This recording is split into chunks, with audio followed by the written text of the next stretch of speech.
अस्सलाम वालेकुम। बड़ी दिलचस्प एक न्यूज़ है जो कि एक एक्सपोजे है। बेसिकली एक मुबैना बैरूनी नेटवर्क की पाकिस्तानी सहाफ़ियों को पैसों के एवज़ तैयार शुदा आर्टिकल्स के लिए अप्रोच करने की, रिक्रूट करने की पूरी काविश एक्सपोज की गई है। द न्यूज़ ने 8 माह तवील ये एक तहकीकात की है जिसमें बैरूनी नेटवर्क जो कि पाकिस्तानी सहाफ़ियों को पैसों के एवज़ एजेंडा बेस्ड पहले से तैयार शुदा न्यूज़ आर्टिकल्स छपाने की पेशकश करने वाले एक बैरूनी नेटवर्क की निशानदही की गई है। अच्छा जी, 2025 नवंबर में ये कहानी शुरू होती है। एक दुबई बेस्ड PR कंपनी की नुमाइंदा सहाफ़ी फ़खर दुरानी साहब से फ़ेसबुक और व्हाट्सएप के ज़रिए रब्ता करती हैं और इब्तदा में अफवाज पाकिस्तान SIFC मईशत से मुतल्लिक पहले से तैयार शुदा आर्टिकल्स छापने को दिए जाते हैं। इन आर्टिकल्स के एवज़, ये जो पहले से लिखे गए थे, इनके एवज़ 75,000 रुपये से एक आर्टिकल के एवज़ 75,000 रुपये से 1 लाख रुपए से ज़ायद रकम देने की पेशकश भी की जाती है, जो बाद में जाकर मज़ीद रकम बढ़ाने के ऊपर भी आमादा हो जाते हैं। फिर ये जो नेटवर्क की नुमाइंदा हैं ये मुतालबा करती हैं कि हुकूमत या हुकूमती नुमाइंदों या कॉन्टैक्ट्स तक कोई रसाई मिल सके उनको, या फिर पाकिस्तान के हालात ख़ासकर बलूचिस्तान अफ़गानिस्तान की जो सिचुएशन है उससे मुतल्लिक कोई अनपब्लिश्ड इंफॉर्मेशन मिल सके, उसके लिए अलग से मुआवजा दिया जाएगा। ये भी कहा जाता है कि अगर ऑपरेशन ये एक्सपोज हो जाता है और सहाफ़ी फ़खर दुरानी साहब और उनकी फ़ैमिली को कोई ख़तरा होता है, ख़दशा होता है पाकिस्तान में, तो उनको और उनकी फ़ैमिली को बैरून मुल्क मुंतकिल करने के इंतज़ामात और ज़्यादा पैसों की पेशकश भी मौजूद है। फिर द न्यूज़ ये कहता है कि जी आज़ादाना तौर पर ये जो मुबैना नेटवर्क है इसकी आइडेंटिटी को तो वेरीफाई नहीं किया जा सका, मगर ये जो सारा का सारा एपिसोड है इसको डॉक्यूमेंट, इसको रिकॉर्ड करने से पाकिस्तानी मीडिया और सिक्योरिटी से मुतल्लिक बहुत सारे सवालात हैं जिसको आज हम प्रोग्राम में एड्रेस करने जा रहे हैं। सो अगर आप एक सहाफ़ी हैं, मिड करियर जर्नलिस्ट हैं और एस्पायरिंग जर्नलिस्ट हैं, so you must stay tuned for this part of the show. मैं हूँ अलीना फ़ारूक शेख और यहाँ से शुरू करते हैं डिस्कशन कि सहाफ़ी ये जो पूरी एपिसोड एक्सपोज हुई है इस सिलसिले में अपनी पेशावराना ज़िम्मेदारियों को कैसे बरकरार रख सकते हैं और किस किस्म के ख़तरात उनके लिए उनके सामने आ सकते हैं और फिर उनका तोड़ क्या हो सकता है, जिसके लिए हमें ज्वाइन कर रहे हैं फ़खर दुरानी साहब। फ़खर साहब ने ये 8 महीने तवील इन्वेस्टिगेशन की है, उन्हीं से रब्ता किया गया। Thank you so much for joining us specially Fakhar साहब। महमद सरफराज साहिबा, शहजाद इकबाल साहब और मज़हर अब्बास साहब भी हमारे साथ मौजूद हैं। फ़खर दुरानी साहब, इट्स ओनली फेयर हम आपसे शुरू करें और पहले तो आपका अकाउंट हम जानना चाहते हैं। तफसीलात तो हमने पढ़ी आपके आर्टिकल के अंदर, लेकिन ये बताइएगा सहाफ़ियों से तो बड़ी दफ़ा राब्ते भी होते हैं, कुछ इंटरनेशनल लॉबियिस्ट भी होते हैं जो इस तरह से राब्ते करते हैं, कई दफ़ा वैसे भी पेशकश होती है कि आपसे अप्रोच किया जा रहा है डिजिटल मीडिया के लिए या लेगेसी मीडिया के लिए। आप को कब ये पता चला कि ये जो अप्रोच है स्पेसिफ़िकली ये एक नॉर्मल अप्रोच या एक जो जनरल कोई पेशकश होती है काम के सिलसिले में उससे ज़्यादा है? और जिस तरह से आपने एक मुबैना नेटवर्क की तरफ इशारा किया है जिसमें बैरूनी असर हो सकता है या पॉलिटिक्स इन्वॉल्व हो सकती हैं, सिक्योरिटी इन्वॉल्व हो सकती है, वो कैसे आपको पता चला? बहुत शुक्रिया अलीना। जिस तरह आपने शुरू में बताया कि ये जो कांटेक्ट हुआ था ये 2025 नवंबर में हुआ था और एक नॉर्मल जो रूटीन के जिस तरह मैसेज होता है फेसबुक के ऊपर मुझे रिसीव हुआ। मेरी हमेशा ये कोशिश होती है कि कोई भी अगर कोई सवाल करता है, कोई मैसेज करता है, कमेंट करता है तो मैं पर्सनली उसको जवाब देता हूँ। तो ये भी एक रूटीन का था कि हम आपका काम फॉलो करते हैं और आपका काम बहुत ज़बरदस्त होता है, तो हम ये चाहते हैं कि आप हमारे साथ काम करें। हम एक PR फर्म है दुबई बेस्ड, तो हमारे कुछ क्लाइंट्स होते हैं जिनकी रिक्वायरमेंट्स होती है कि दुनिया के मुख्तलिफ ममालिक में जो मीडिया इंडस्ट्री है उसमें उनके जो आर्टिकल्स हैं वो पब्लिश कराए जाएँ। तो मैंने क्योंकि ये कभी ना काम किया था और ना ही करना चाहता था, तो मैंने स्ट्रेट अवे रिफ्यूज़ कर दिया कि नहीं, मैं ऐसा कभी काम किया नहीं है, क्योंकि हमारी जो नेचर ऑफ जॉब है वो डिफरेंट है, वो रूटीन की स्टोरीज़ या वो नहीं है, तो इसलिए आप किसी और जर्नलिस्ट को जो है वो इससे रब्ता करें।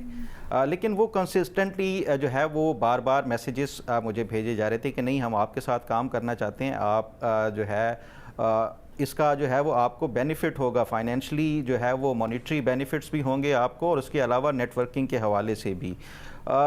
कुछ हफ्ते जो है वो मैं इसी तरह वो करता रहा, लेकिन उसके बाद फिर भी जब वो नहीं हुआ, एक कांस्टेंट जो अप्रोच की जा रही थी, तो फिर मैंने अपनी जो एडिटर हैं उनसे रब्ता किया और उन्हें ये सारी जो है वो सिचुएशन बताई कि ये इस तरह मुझे अप्रोच किया जा रहा है और बार बार किया जा रहा है। तो उस पे फिर हमारी जो दी न्यूज़ की एडिटोरियल बोर्ड और जो टॉप की जो मैनेजमेंट है उस की आपस में डिस्कशन हुई, और डिस्कशन के बाद ये फैसला किया गया कि हम गवर्नमेंट को इस हवाले से, इस अप्रोच के हवाले से बताते हैं और लेट्स सी कि वो क्या कहते हैं। गवर्नमेंट को बताया गया तो हमें कुछ जो ये इन्फॉर्मेशन मिली कि आप ये एक दफ़ा ट्राई करके देखें कि ये चाहते क्या हैं, तो उसके बाद आगे जो फर्दर है वो डिसाइड किया जाएगा। जब फिर मैंने ये कुछ हफ्तों के बाद फाइनली उनसे कहा कि ठीक है, मैं आपके साथ काम करने के लिए तैयार हूँ, आप मुझे बताएं कि क्या आप चाहते हैं। अब जब ये मैंने फाइनली जो एक रज़ामंदी ज़ाहिर कर दी, तो उसके बाद उनकी जो एक लिस्ट थी, जो प्रपोज जो टॉपिक्स थे जिसके ऊपर वो काम करना चाहते थे, तो वो देख के मैं हैरान हो गया। और मेरे लिए ये जो रेड फ्लैग थे वो स्ट्रेट अवे ये सामने आ गए कि वो ये चाह रहे थे कि हम जो आर्म्ड फोर्सेस हैं उनके ख़िलाफ़ आर्टिकल्स पब्लिश कराना चाहते हैं, हम जो पाकिस्तान के दीगर मुख्तलिफ इदारे हैं, पाकिस्तान की इकॉनमी से रिलेटेड हो, बलूचिस्तान के अंदर अट्रॉसिटीज़ को हाईलाइट करना है। इसी तरह जो अफ़गान रेफ्यूजीज़ हैं उनके प्रॉब्लम्स और यहाँ पे उनको जो मसाइल हैं उनकी फेवरेबल जो कवरेज चाहिए इनको, पाकिस्तान और चाइना के अगेंस्ट जो आर्टिकल्स, तो ये तमाम जो लिस्ट ऑफ जो डिमांड्स थी उनकी, वो सब वाज़े तौर के ऊपर नज़र आ रहा था कि ये किस डायरेक्शन में मामला जा रहे हैं। तो जब हमने ये सारी चीज़ें अपनी एडिटोरियल टीम के साथ शेयर किया, तो उसके बाद फर्दर ये डिसाइड किया गया कि देखें आगे पहले हमें ये देखना चाहिए कि ये भेजते क्या हैं, कंटेंट क्या है, इनका नेचर ऑफ कंटेंट क्या होगा। तो फर्स्ट इसका जो है ये मतलब ये कुछ हफ्तों के बाद जो है फाइनली हमने उनसे कहा कि आप हमें कंटेंट भेजें कि आर्टिकल आपका है क्या। जो पहला आर्टिकल आया वो फील्ड मार्शल आसिम मुनीर उनके ख़िलाफ़ था, और जो टॉपिक या उसमें जो डिस्कशन की गई थी, ये बेसिकली इन्होंने कहा था कि हम आपको जो है वो प्रीपेयर्ड आर्टिकल्स दिया करेंगे, आपने जस्ट उसमें अगर कोई चेंजेस करनी भी हैं तो हमें फिर रिव्यू के लिए भेजेंगे, उसकी अप्रूवल होगी तो उसके बाद ही हम आपसे जो है वो दोबारा फाइनल अप्रूवल इसकी देंगे। अब वो जो पहला आर्टिकल था उसमें उन्होंने बुलेट पॉइंट्स में कुछ नोट्स या पॉइंट्स भेजे कि आपने इन पॉइंट्स को फॉलो करते हुए आर्टिकल जो है वो करना है। अब वो जो पॉइंट्स थे, जी बिल्कुल गाइडलाइन दी, जो इनकी रिक्वायरमेंट थी वो ये था कि जो फील्ड मार्शल आसिम मुनीर के जो फॉरेन टूर्स और जो विजिट्स हैं उनको टारगेट किया गया था, उनकी जो मिलिट्री डिप्लोमेसी है वो उसको टारगेट किया गया था, और ये इसको बुनियाद बना के जो है ये पहला आर्टिकल था। उसके बाद हमने इनसे फर्दर कहा कि आप इसका एविडेंस दें हमें। एविडेंस उनके पास देखें, ये इस तरह के जो प्रोपेगेंडा बेस्ड आर्टिकल्स होते हैं ना, उसके एविडेंस कोई नहीं होता। तो एविडेंस के तौर के ऊपर उन्होंने मुझे एक यूट्यूब लिंक भेजा, और उस यूट्यूब लिंक के अंदर जो है वो कुछ पीटीआई के रहनुमाओं के ट्वीट्स थे, जिसको बुनियाद बना के ये सारा जो है वो एक आर्टिकल बनाना था। अब वो जो ट्वीट्स थे उसमें ये जो जेट्स के हवाले से कि ये 2 जेट्स खरीदे गए हैं, एक चीफ मिनिस्टर पंजाब का और एक ये इस हवाले से, तो इस बुनियाद के ऊपर ये एक आर्टिकल वो करना चाह रहे थे। मैंने उनसे फिर हमने क्योंकि टाइम बाय करके इनकी मेथडोलॉजी को वो करना था, डॉक्यूमेंट करना था कि ये आगे फर्दर चाहते क्या हैं, और फिर साथ साथ इनकी फाइनेंशियल ट्रांजैक्शन के हवाले से भी हम ये चाह रहे थे। तो उस पर फिर मैंने कहा कि आप पहले तो इसका 50% आप जो है वो कुछ एडवांस दें, ताकि हमें ये भी हो कि आप रियल हैं। तो 50% के लिए उन्होंने कहा आप क्रिप्टो अकाउंट बनाएं और उसके ऊपर हम आपको ट्रांसफ़र करेंगे। हमारी जो मैनेजमेंट थी उन्होंने ये फ़ैसला किया कि क्रिप्टो के ऊपर क्योंकि इसको ट्रेस करना या बैक ट्रैक करना थोड़ा सा मुश्किल होता है, जो दूसरे मीन्स हैं वो थोड़ा सा इजी है। तो वो पहला जो मैंने कहा कि मुझे तो क्रिप्टो का यूज़ करना नहीं आता, आप मुझे जो इजी वे ऑफ जो ट्रांजैक्शन है वो उसके हवाले से उसमें पैसे ट्रांसफ़र करें। तो एक इजी पैसा अकाउंट में उन्होंने पैसे पहले जो है वो ट्रांजैक्शन की। जब बाद में इन्वेस्टिगेशन हुई तो ये पता चला कि वो किसी सिंध के एक रिमोट एरिया में किसी एक छोटे से जो है वो उससे आउटलेट से जो है ये पैसे भेजे गए थे। फिर उसके बाद उन्होंने कहा कि दूसरे आर्टिकल के हवाले से फिर जब उन्हें ये चीज़ एक वाज़े हो गई कि जो मिलिट्री लीडरशिप है उसके ख़िलाफ़ शायद ये जो आर्टिकल छपवाना है वो मुश्किल होगा, तो उन्होंने कहा कि ठीक है आप इसको एक साइड पर रहने दें, आप जो इकॉनमी है उसको टारगेट करें। पाकिस्तान की इकोनॉमी के जितने भी नेगेटिव इंडिकेटर्स के हवाले से उन्होंने दूसरा एक आर्टिकल भेजा जिसमें तमाम चीज़ें, एक बड़ी ब्लीक पिक्चर भेजी गई, उसके ऊपर आर्टिकल उन्होंने दूसरा भेजा। और इसी तरह फिर तीसरा आर्टिकल भी वो भी इसमें जो है कि पाकिस्तान में जो फॉरेन डायरेक्ट इन्वेस्टमेंट है वो तकरीबन बाहर जा रही है, और पाकिस्तान में जितने बड़ी बड़ी मल्टीनेशनल कंपनीज थी वो सारा बाहर जा रही हैं। मतलब जो मिलिट्री को टारगेट किया गया, फिर उसके बाद इकॉनमी को कि एक ऐसी पिक्चर पेश की जाए कि पाकिस्तान की जो है वो एक डिफ़ॉल्ट के तौर के ऊपर जो एक मुल्क है वो उसकी पिक्चर सामने है। अच्छा, मैं मज़ीद आपसे फॉलोअप सवाल करती हूँ, लेकिन अपने पैनल को शामिल गुफ्तगू करते हैं। मज़हर अब्बास साहब, आपका एक तवील तजर्बा है सहाफ़त के अंदर, इस तरह की अप्रोचेज़ क्या बड़ी अमूमी है सहाफ़ियों के साथ? और अगर किसी सहाफ़ी को इस तरह से अप्रोच किया जाता है तो फिर तरीक़ाकार क्या होना चाहिए, किस तरह से उसके ऊपर एक्शन लेना चाहिए किसी भी यंग सहाफ़ी को या जनरली, और वो क्या रेड फ्लैग्स हैं जो कि आइडेंटिफाई करने चाहिए इस तरह की?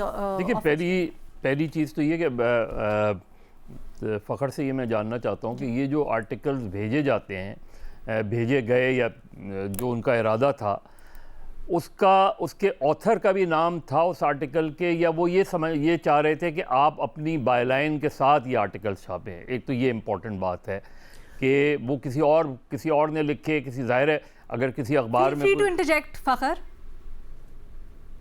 बिल्कुल, देखिए ये मज़हर साहब का बिल्कुल बड़ा ज़बरदस्त सवाल है। मैंने यही स्पेसिफिकली पूछा था कि क्या ये मुझे अपने नाम से पब्लिश करने होंगे। उन्होंने कहा अगर आपको कोई सिक्योरिटी कंसर्न्स नहीं है, आपको कोई सिक्योरिटी इशू नहीं है तो आप अपने नाम से कर सकते हैं, अदरवाइज़ कोई भी सूडो नेम जो है आप यूज़ कर सकते हैं, क्योंकि ऑलरेडी हमारे इसी तरह मुख्तलिफ सूडो नेम्स के साथ पब्लिश हो रहे हैं। ओके, देखिए असल चीज़ ये देखिए, इसमें दो तीन बहुत इंपॉर्टेंट चीज़ें हैं, और ये माजी में ये बिल्कुल एक अंडर कवर काम होते रहे हैं, और मुख्तलिफ बाहर की एजेंसीज़ भी करवाती रही हैं। बहुत से ऐसे मामलात रहे हैं कि जिसमें बाकायदा किसी ग्रुप के साथ कुछ जर्नलिस्टों को भिजवाया जाता है, लेकिन वो दरअसल अंडर कवर एजेंट्स होते हैं। ये सारी चीज़ें दुनिया में ऑपरेशन इस तरह के रहे हैं। इसमें दो तीन इंपॉर्टेंट चीज़ें हैं कि आप एक तो ये देखें कि प्रिंट मीडिया, यानी इसको एक मैं पॉजिटिव साइड पे देखूं कि शायद प्रिंट मीडिया की आज भी अहमियत को वो महसूस करते हैं या दुनिया महसूस करती है।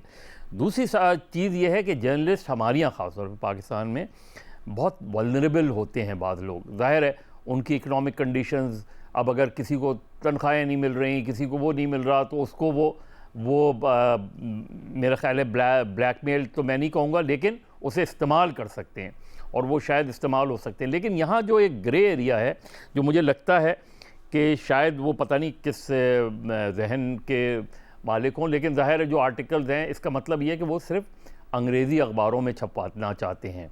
यानी आप देख लें, आपके यहाँ जो चंद एक बड़े अंग्रेज़ी अखबार हैं उसमें ही छपवाना चाहते हैं, उसमें और छपाना चाहते थे।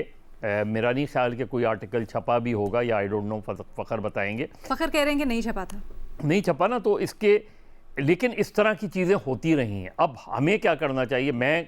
मैं या एज हमारे जो भी कोलीग्स हैं उनको सबसे पहले ये, कोई दूसरा आदमी आपको कोई पीस आपके थ्रू क्यों छपाना चाहता है? पहली चीज़ तो ये कि आपने डायरेक्टली उससे कहा भाई छपाना है तो आप जाके एडिटर से बात करें, एडिटर छापता है तो ठीक है, डेस्क न्यूज़ एडिटर से बात करें। मैं आपके बिहाफ पे कोई आर्टिकल फॉरवर्ड क्यों करूं?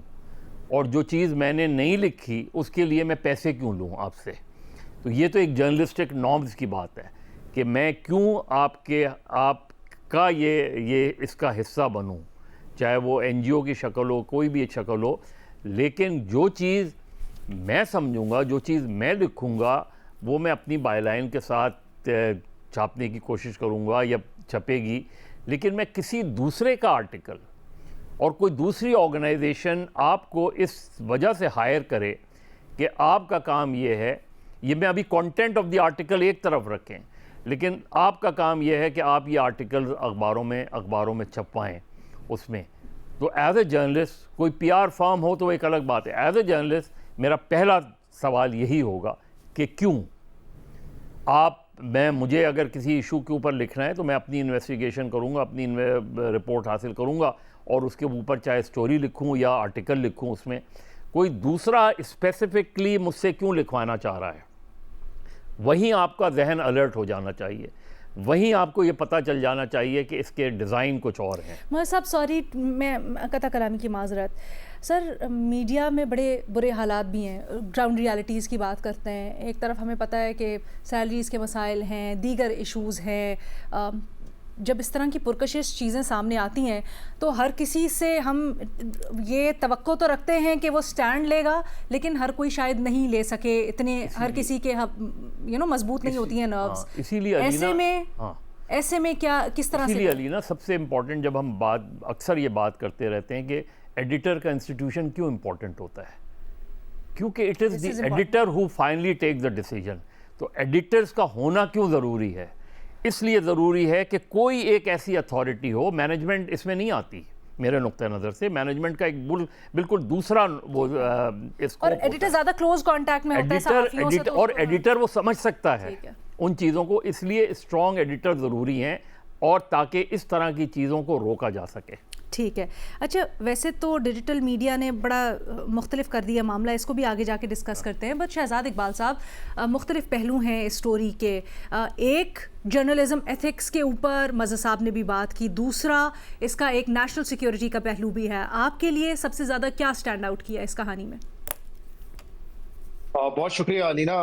सबसे ज़्यादा स्टैंड आउट तो यही किया है कि फ़खर दुरानी साहब ने प्रेजेंस ऑफ माइंड दिखाया, और उन्होंने पहले ही ये अंदाजा लगा लिया, वो समझ गए कि ये जो पीआर फर्म है ये कोई ऐसा काम करवाना चाहती है जो कि शायद ना उनके अपने इंटरेस्ट में है, यानी कि फ़खर के इंटरेस्ट में है, और ना ही शायद इस मुल्क के इंटरेस्ट में था।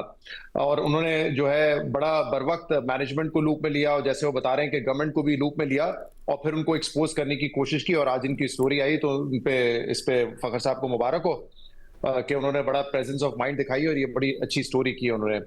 दूसरा, पीआर फर्म के हवाले से मुझे बड़े शक व शुबात हैं, उन्होंने अपना होमवर्क लगता है बिल्कुल भी नहीं किया हुआ था, क्योंकि अगर फ़खर साहब की स्टोरीज उन्होंने देखी हो या तज्जिया सुना हो रिपोर्ट कार्ड में, तो उनको पहले ही अंदाजा होना चाहिए था कि फ़खर ऐसा काम नहीं करेंगे।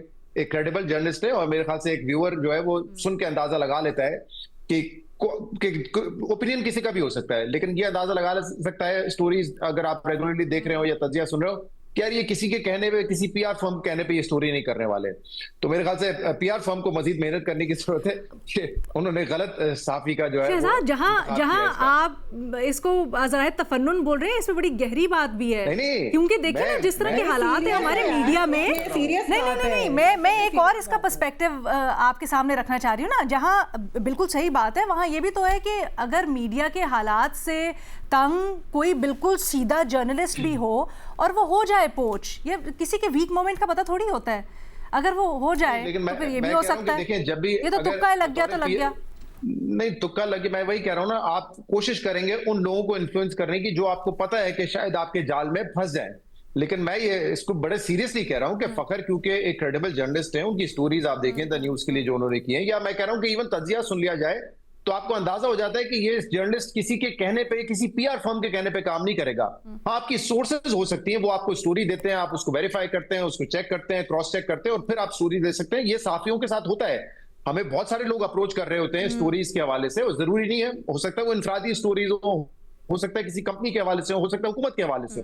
सहाफी का काम ये होता है कि उसको डबल चेक करे, क्रॉस चेक करे।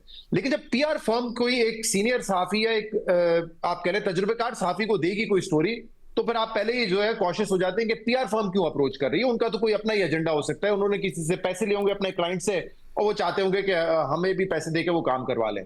तो ये मैं इसको ऑन अ सीरियस नोट ही कहना चाह रहा था, मैं ये मजाक में कह रहा था कि पीआर फर्म बिल्कुल ही बेवकूफ थी जिन्होंने अपना होमवर्क ही नहीं किया हुआ था। मैं ये बताना चाह रही हूँ, क्या वो बेवकूफ थे या दे वर अप्रोचिंग क्रेडिबल जर्नलिस्ट एक मुनज़्ज़म सोच के तहत कि अगर पोच हो गया तो हो गया। This can also be a strategy. मैं पीआर फर्म होता तो मैं मज़ा साहब जैसे लोगों को या फ़खर दुरानी साहब को नहीं अप्रोच करता। मैं पीआर फर्म होती तो मैं जरूर करती, अगर तुक्का लग गया तो लग गया। बात सुनो, बल्कि ज्यादा तगड़ा जर्नलिस्ट हाथ आए, उनकी तो क्रेडिबिलिटी ज्यादा होगी। खैर, हम कहीं और निकल गए। शहजाद साहब, प्लीज कंटिन्यू। फिर ये चेक करें, दुबई से जो खातून थी उसकी आवाज में कोई मिलती है कि नहीं अलीना से? अच्छा, खैर, anyway, जी शहजाद। अब मैं जो आपका जो सवाल है बुनियादी, देखें, जर्नलिज्म जो है दुनिया भर में बदल रहा है, पाकिस्तान में भी बदल रहा है। बहुत अच्छे सहाफी थे जो प्रिंट के लिए काम करते थे, उनकी तनख्वाहें उतनी नहीं थी, उनका लाइफस्टाइल ऐसा नहीं था जो उन सहाफियों का है जो इलेक्ट्रॉनिक मीडिया में, यानी कि हम लोग जब आए हैं। क्योंकि उस वक्त अगर एक टॉप आपका रिपोर्टर होता था, एडिटर होता था, उसकी उतनी तनख्वाह लाइफस्टाइल नहीं होता था या जो आज किसी एक एंकर का या अच्छे रिपोर्टर का होता है। ठीक है, तो ये बदला है हालात। अब जब डिजिटल मीडिया आया है तो हम एक और बदलाव देख रहे हैं। और क्या बदलाव देख रहे हैं? क्योंकि आप बहुत सारे डिजिटल मीडिया पे इन्फ्लुएंसर्स को देखते हैं, प्रोमोटर्स को देखते हैं, तो अब सहाफी भी क्योंकि एक नोन फेस होते हैं, रिकग्नाइज फेस होते हैं, पीआर फर्म्स आपको अप्रोच इसलिए भी कर रही होती है। मैं इससे हटके बात कर रहा हूं, जो फखर साहब की स्टोरी है, मैं नए चैलेंजेस का बता रहा हूं जो आपका सवाल है। Absolutely. कि पीआर फर्म्स चाहती हैं कि जर्नलिस्ट भी जो है वो कुछ एंडोर्समेंट्स करें उनके लिए, या जो है कोई अपना ओपिनियन दे किसी चीज के बारे में। ये अप्रोचेस बड़ा नॉर्मल हो गए हैं और लोग ये कर रहे होते हैं। या जो लोग पॉडकास्ट कर रहे होते हैं, वो पेड पॉडकास्ट कर रहे होते हैं, कंपनीज के लोग आ रहे होते हैं, इंडिविजुअल्स आ रहे होते हैं, उनको उनके प्लेटफॉर्म को इस्तेमाल करते हैं अपनी चीजों को प्रमोट करने के लिए। ये बड़ा रेगुलर एक चीज हो गया है। तो आइडियली तो एक जर्नलिस्ट को वैसे इससे दूर रहना चाहिए, उसकी तनख्वाह उसके इदारे से मिल रही है, उनको इन चीजों से दूर रहना चाहिए। लेकिन मेरा ये मानना है, क्योंकि अब ये बहुत ज्यादा होता रहेगा और बहुत सारे जर्नलिस्ट शायद इंक्लाइंड हो इस वक्त इस चीज में कि किसी को एंडोर्स करना है या प्रमोट करना है, तो इसके लिए मेरे ख्याल से बहुत जरूरी है कि वो इसको बाकायदा बता के करें।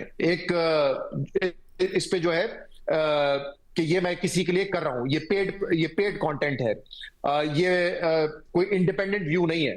तो अगर आप किसी को प्रमोट करना चाहते हैं या किसी को एंडोर्स करना चाहते हैं और you get paid for it separately, तो आपको ये बताना जरूरी है, ये डिस्क्लेमर देना जरूरी है कि आप इसके लिए you are getting paid for it, ताकि जो कॉन्फ्लिक्ट ऑफ इंटरेस्ट हो वो बड़ा वाजे हो जाए।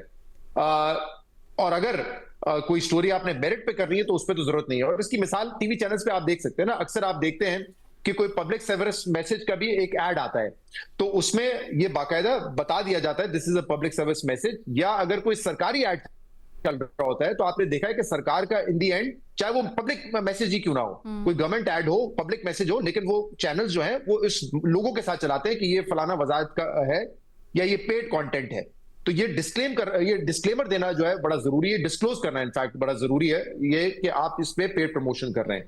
आइडियली एज आई सेड कि जर्नलिस्ट को नहीं करना चाहिए काम, लेकिन क्योंकि अब एक दौर बदल रहा है, जर्नलिस्ट भी कुछ लोग समझते हैं कि जो एंकर्स हैं वो सेलिब्रिटीज हैं, तो वो उनको अप्रोच करते हैं और अगर उनको लगता है कि ये करना चाहिए, इसमें कोई गलत नहीं है, तो एटलीस्ट वो डिस्क्लोज जरूर करें कि वो ये कंटेंट या जो भी वो एंडोर्समेंट्स कर रहे हैं वो एक पेड कंटेंट है। एब्सोल्युटली। मजीद बात करते हैं एक ब्रेक के बाद। Welcome back. महमल, आपकी इसके ऊपर क्या टेकअवेज और क्या राय है? जर्नलिज्म को हमें जर्नलिज्म ही रहने देना चाहिए और जर्नलिज्म की जो बुनियाद है, यानी कि एक जर्नलिस्ट का जो बुनियादी काम है वो तो ये है कि वो शहरियों को, लोगों को सही इंफॉर्मेशन दें जिसके मुताबिक, जिससे वो इनेबल हों, ताकि वो अपने मुस्तकबिल के लिए जो भी फैसला करे वो ठीक फैसला कर सकें उस इंफॉर्मेशन के मुताबिक जो कि फैक्चुअली करेक्ट हो, जिसके अंदर कोई एजेंडा ना हो। और जब ऐसी स्टोरीज करते हैं जर्नलिस्ट, जब वो पावरफुल लोगों को, वो खा रियासत हो, वो खा हुकूमतें हो, वो इस्टेब्लिशमेंट हो, जब आप उनको अकाउंटेबल ठहराते हैं तो ऑब्वियसली आप बहुत सारे पावरफुल और इन्फ्लुएंशियल लोगों को नाराज भी करते हैं। फ़खर जो है वो हमारे सामने उसकी एक जीती जागती मिसाल है। इनकी कुछ स्टोरीज ने इतना ऑफेंड किया था कि इनके ऊपर जो है वो रॉ एजेंट होने के भी इल्ज़ामात लगे थे माजी के अंदर, और फिर इन्होंने तो खैर एक केस भी जीता था एक चैनल के खिलाफ बरतानिया में। तो बेसिकली जो है ये इस तरह की चीज़ें तो जर्नलिस्ट को फेस करनी पड़ती हैं। जो चीज़ समझने की है लीना कि अगर तो ये लोगों ने समझना शुरू कर दिया कि जर्नलिज्म जो है वो कोई मनी मेकिंग मशीन है, तो मेरे ख्याल में ये नहीं हो सकता, ठीक है ना। अगर आप ये समझते हैं तो फिर तो मतलब आप फिर कुछ और कर ले। लेकिन अनफॉर्चुनेटली जिस तरह अभी ये जो फ़खर की स्टोरी ने अनकवर जो चीज़ की है बड़ी अहम, कि पीआर कंपनीज और दूसरे इस तरह की जो चीज़ें ये इनको एक्सप्लॉइट करती हैं कि जो फाइनेंशियल एस्पेक्ट को, तो इस और दूसरा आपने देखा होगा लीना कि सोशल मीडिया के दौर में, आपने कभी डिजिटल मीडिया वगैरह की भी बात की, तो सोशल मीडिया का दौर है, एल्गोरिदम वगैरह जो है उसके अंदर आप fake news, frenzy, incitement, views लेने के लिए क्लिक बेटिंग, ये सारा कुछ भी चल रहा होता है, कोशिश हो रही होती है, और वो भी ऑब्वियसली पैसा बनाने से ही रिलेटेड है। वो जर्नलिस्ट का असल जो काम है जर्नलिज्म करना, वो नहीं है।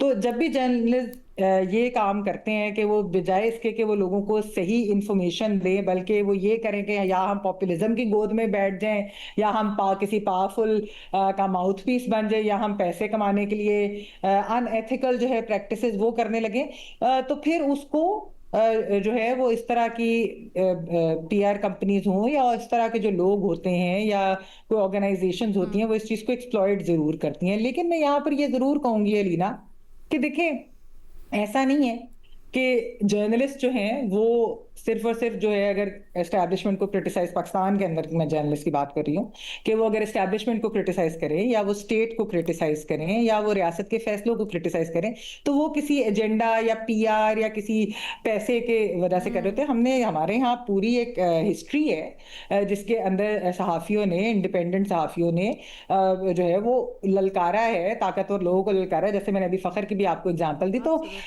खतरे जरूर है जर्नलिज्म को, और मैं समझती हूँ कि वो तीन चीजों से जो है ना वो खतरा है। पहली चीज है सेंसरशिप, जिसका आपके सवाल में भी जिक्र है। ये एक लेजिटिमेट खतरा है। हर क्रिटिकल चीज जो हम यहाँ पर एस्टैब्लिशमेंट को या रियासत को या हुकूमत को हम चैलेंज करते हैं, तो वो उसके ऊपर सेंसरशिप भी आती है, फिर उसका जो है वो बैकलैश भी आता है, और इस तरह के आप पे इल्जामात भी लगते हैं। अच्छा, दूसरी चीज है कि जी पॉपुलिज्म की वेव में हमने, क्योंकि साथ साथ पैसा भी कमाना है, क्लिक बेट भी करना है, तो हम चाहे नतीजा उसका कोई भी हो, यानी कि वो वायलेंस हो, वो झूठ फैल रहा हो, अफरा तफरी हो, वो मुल्क का नुकसान हो, तो उसकी आप जो है वो आप केयर नहीं करते। और तीसरा है कि सिर्फ जो है यही है कि हमने पीआर के लिए कोई चीज करनी है, या हमने सिर्फ कोई जर्नलिज्म की आड़ में एक इन्फ्लुएंसर और इस तरह की चीज बन जानी है। तो देखें, ये अहम है कि हम ये चैलेंजेस और ये हम जो खतरात हैं इसको हम आइडेंटिफाई करें। और एक जर्नलिस्ट का जो काम होता है वो है कि वो एहतियात से काम करते हैं। जिस तरह फखर ने, जब उनके, यानी कि जब उनको अप्रोच किया गया तो उन्हें कुछ खटका, उन्हें लगा कि ये कोई चीज गलत है। आप अपनी पूरी रिसर्च करते हैं, आप चीज देखते हैं कि क्या चीज कहाँ से आ रही है, क्यों आ रही है, इसके पीछे क्या मकसद हो सकता है।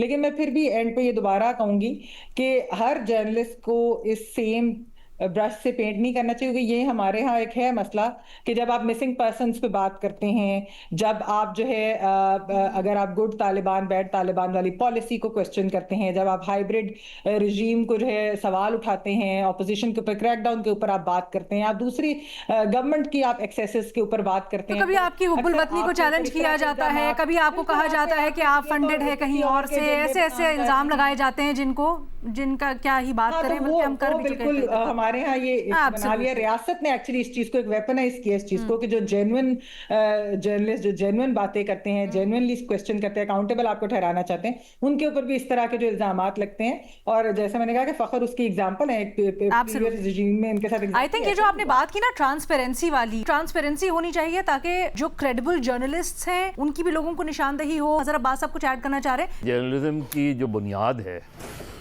वो ये है कि to tell every perfect government that you are not perfect. दूसरी चीज़ ये कि आपकी अर्निंग जो है वो होल सोल आपके इदारे से, आप जिस अखबार या चैनल या जहाँ भी काम करते हैं, या for that matter even on the digital media, वो प्योरली आपकी जर्नलिज्म से हो, वरना कॉन्फ्लिक्ट ऑफ इंटरेस्ट डेवलप होता है। ये जो काम होते हैं जो अगर, और क्यों फ़खर ने इनकार किया, ये बड़ा बुनियादी क्वेश्चन है जी।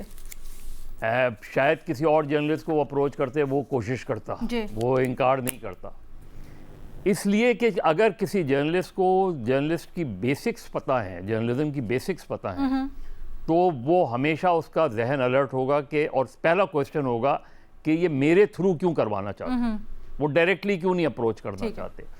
लेकिन अगर फ़र्ज़ करें वो फ़खर की जगह कोई और होता तो ऐन मुमकिन है वो कोशिश ज़रूर करता, क्योंकि उसको एक अच्छी ऑफ़र हो रही है।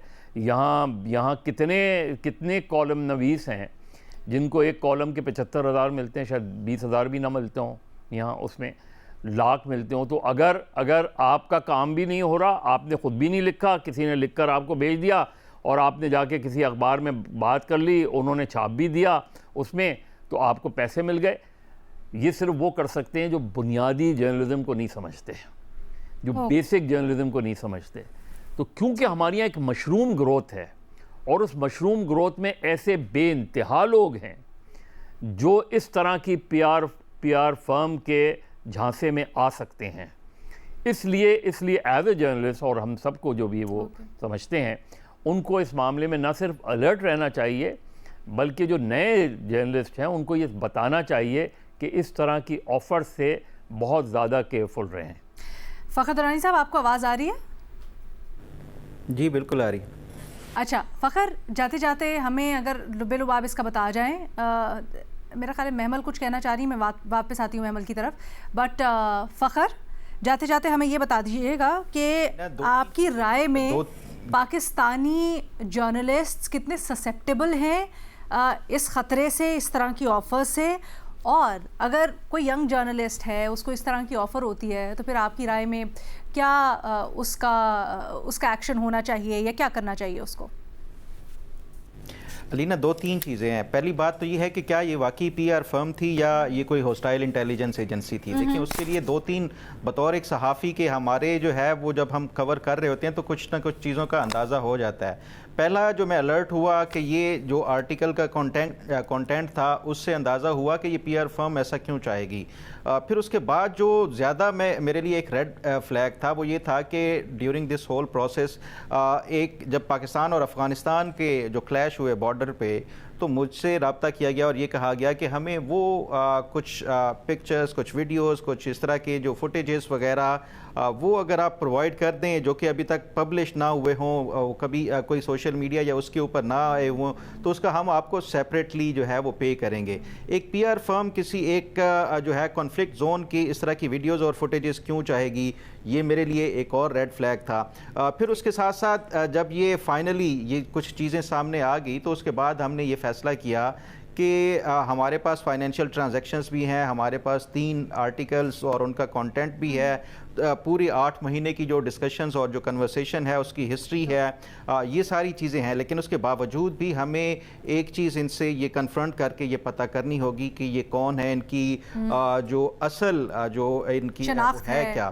तो मैंने बिल्कुल शनाख्त और आइडेंटिटी क्या है, तो उस पर मैंने फिर फाइनली ये अभी जब ये स्टोरी पब्लिश होनी थी उससे एक हफ़्ता पहले ये इनसे रब्ता किया और डायरेक्टली उनसे पूछा कि मुझे पता है कि आप कौन हैं और आप जो है वो रॉ से आपका ताल्लुक़ है। उस पर जो खातून थी जिससे थ्रू आउट मेरी कन्वर्सेशन चल रही थी, तो उसने पहले हल्का सा ये डिनाई किया कि नहीं आप ऐसा ये कैसे कह सकते हैं। अच्छा, इसमें जो चीज़ जिस बुनियाद के ऊपर ये मैं कह रहा था, ये तो कुछ चीज़ें थी जो जिस तरह मैंने आपको बताया कि जो रेड फ्लैग्स थे, फिर उसके साथ साथ जो इनका एक्सेंट और जो इनका ये सारी चीज़ें बुनियाद बना के जब ये मैंने चीज़ें उनको कन्फ्रंट किया तो उस पर बजाय इसके कि एक स्ट्रॉन्ग जो डिनाई करने के मुझे ये कहा गया कि हम आपको यूके में जो है वो वहाँ पे सेटल करवा सकते हैं, आपकी फैमिली के साथ विद इन अ वीक आपको सारा जो है ये सारा काम हो जाएगा।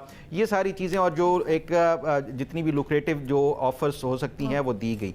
एक चीज़ तो ये वाजे हो गई कि ये क्या वाकई पीआर फर्म थी या कोई एक हॉस्टाइल इंटेलिजेंस एजेंसी थी। दूसरी चीज़ जो आप बात कर रही हैं कि क्या सहाफ़ी को ये इस तरह की जो ऑफ़र्स आती हैं वो उससे कैसे वो निमटना चाहिए, क्या ऑफ़र्स को एक्सेप्ट किया जा सकता है या नहीं। देखिए, हमें बतौर एक सहाफ़ी के जिस तरह अभी मज़र साहब बात कर रहे थे कि हमें जिस काम के लिए यहाँ पे जॉब मिली है हमें उसकी ही सैलरी मिलती है। अगर उससे कोई बियॉन्ड हमें कोई चीज़ इस तरह की होती है तो एज ए जर्नलिस्ट ये मैं समझता हूँ कि हमारी जो एथिक्स हैं उसमें ये है कि हमें ये बताना चाहिए जो अपने सुपीरियर्स हैं उनके साथ जिनको हम जवाबदेह हैं, एडिटोरियल या जो एडिटर्स हैं उनको ये, चाहे यंग जर्नलिस्ट कोई नए आ रहे हों या जो इवन मिड करियर जर्नलिस्ट हों, ये मेरा ख्याल है कि ये एक रिस्पॉन्सिबिलिटी है कि आपको बियॉन्ड योर जो रिस्पॉन्सिबिलिटी अगर कोई इस तरह की ऑफर्स मिल रही हैं तो आपको ये डिस्क्लोज करनी चाहिए, वो डिस्कस करनी चाहिए, ट्रांसपेरेंसी के लिए ये डिस्क्लोज करनी चाहिए। और यही मेरा ख्याल है कि सबसे आपकी जो इंपॉर्टेंस, आपकी क्रेडिबिलिटी हो, आपकी कलम की ताकत हो, ये सब उसके लिए सबसे ज्यादा जरूरी। अच्छा, बड़ा इंपॉर्टेंट है क्योंकि आपके केस जी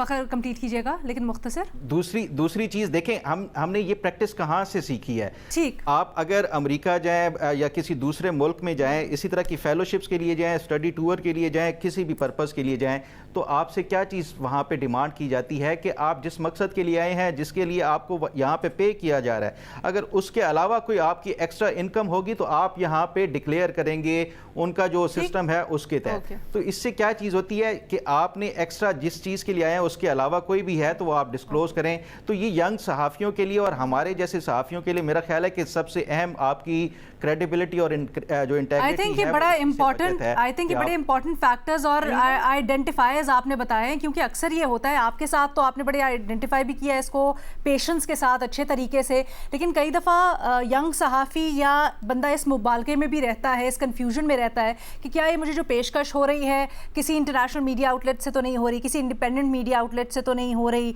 या कोई ऐसे लोग जो जेन्युइनली मुझे अप्रोच कर रहे हों फॉर माई जर्नलिस्टिक एबिलिटीज़। तो बड़े अच्छे आपने पॉइंट्स बताए फ़खर दुरानी साहब, बड़ा इंपॉर्टेंट है अपना आपका रिलेशनशिप एडिटर के साथ, उसकी ट्रांसपेरेंसी और उनको डिस्क्लोज़ करना सब कुछ जो भी।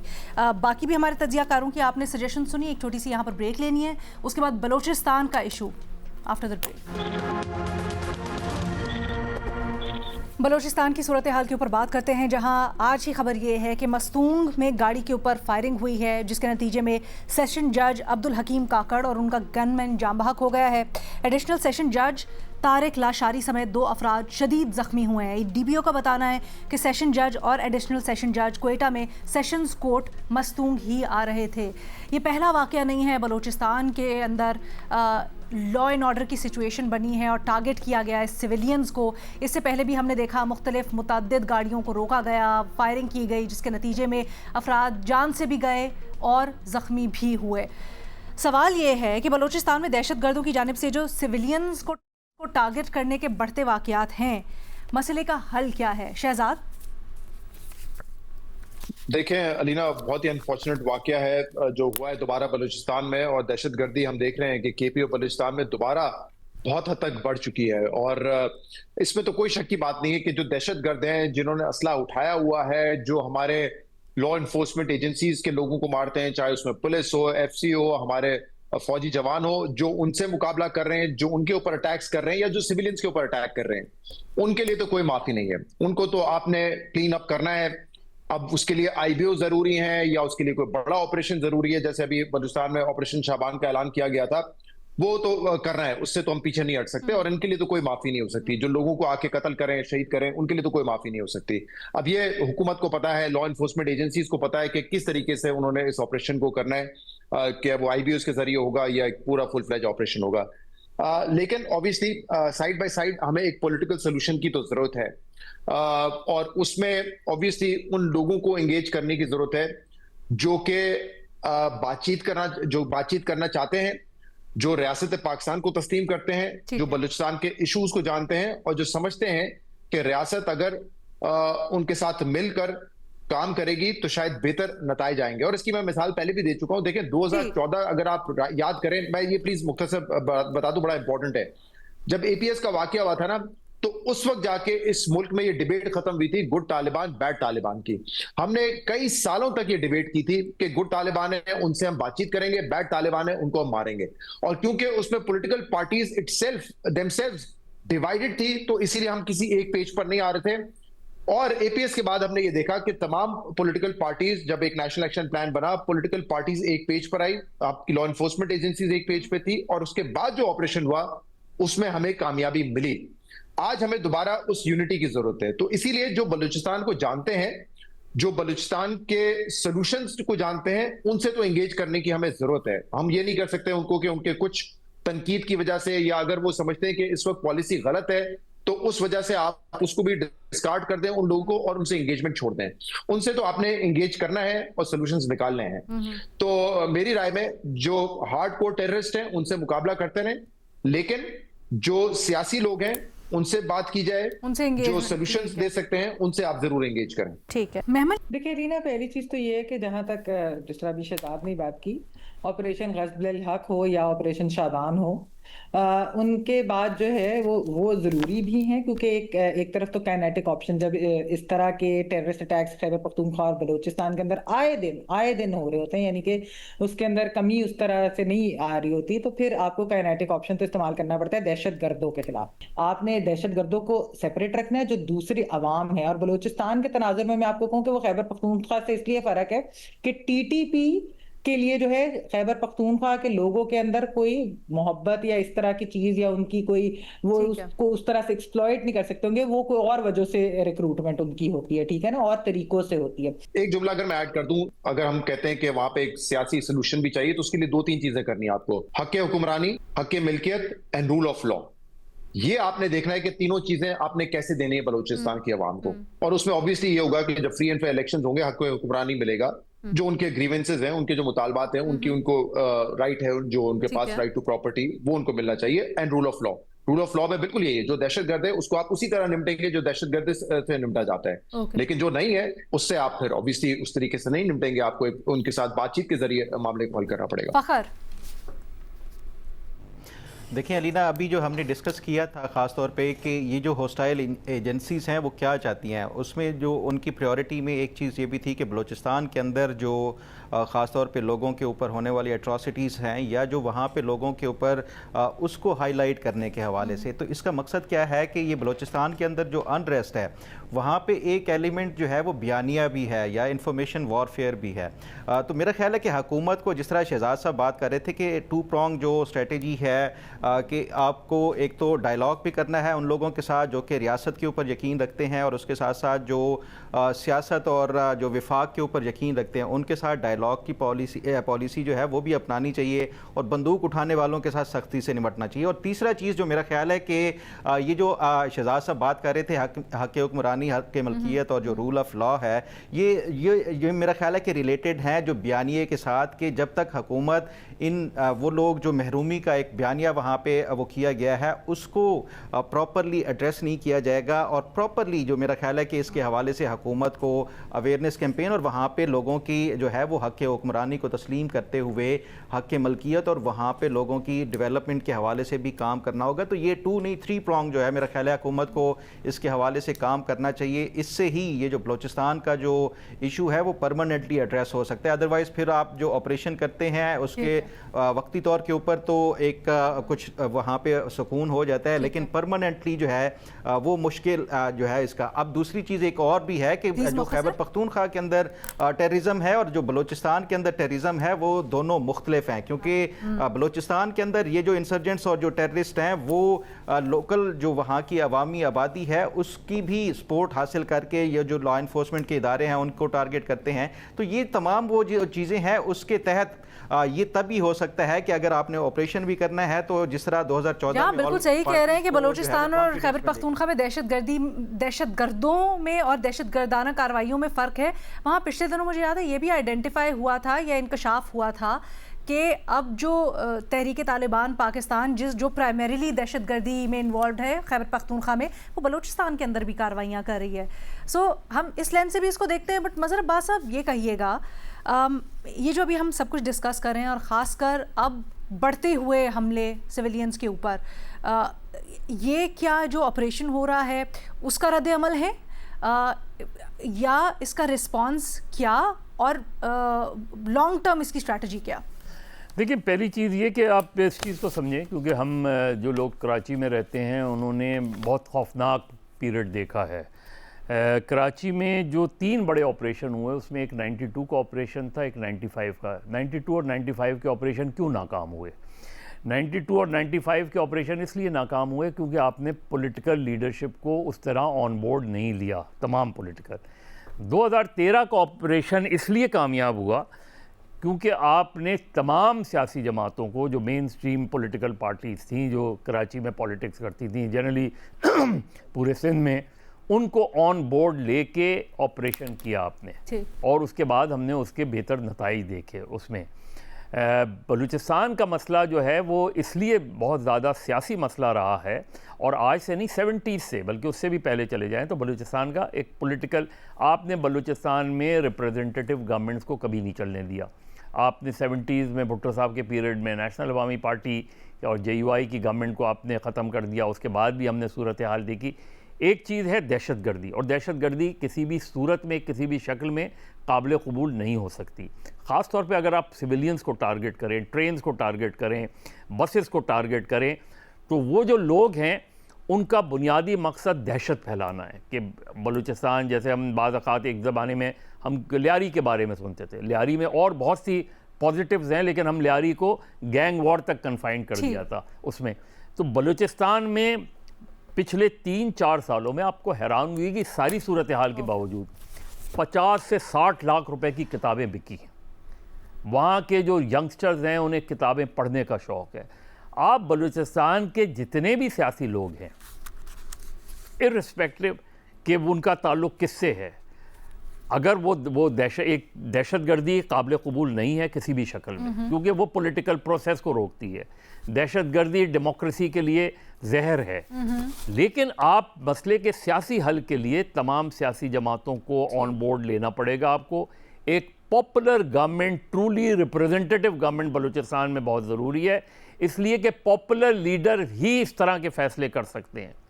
कोई आप ऊपर से लाके किसी को बैठा के अगर आप फैसला करवाना चाहेंगे, वो पायदार फैसला नहीं होगा। तो बलूचिस्तान का एक बहुत ही पायदार सियासी हल है। बलूचिस्तान कल्चरली बहुत स्ट्रॉन्ग है, बलूचिस्तान सियासी तौर पे बहुत मजबूत है। बलूचिस्तान के लोगों का सियासी शऊर चैलेंज ना करें, उनको उससे गुफ्तगू करें, तौर पर हल की तरफ जाएं। ठीक है, थैंक यू सो मच जी। हमारे तमाम पैनलिस्ट का इस प्रोग्राम से इजाज़त दें। अल्लाह हाफ़िज़।